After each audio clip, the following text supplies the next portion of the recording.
To emphasize de Rosier's point, Miller arrived at court making an unusual fashion statement. As an example of what irreducible complexity means, advocates of intelligent design like to point to a very common machine, the mousetrap.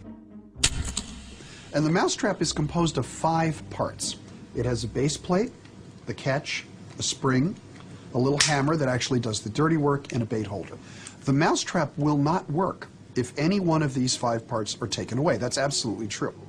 But remember the key notion of irreducible complexity, and that is that this whole machine is completely useless until all the parts are in place. Well, that turns out not to be true. And I'll give you an example.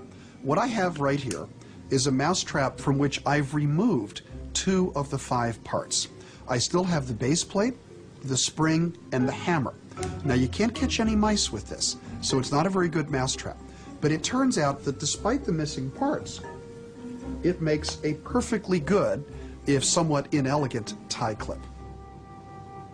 And when we look at the favorite examples for irreducible complexity, and the bacterial flagellum is a perfect example, we find the molecular equivalent of my tie clip, which is we see parts of the machine missing 2, 3, 4, maybe even 20 parts, but still fulfilling a perfectly good purpose that could be favored by evolution. And that's why the irreducible complexity argument falls apart.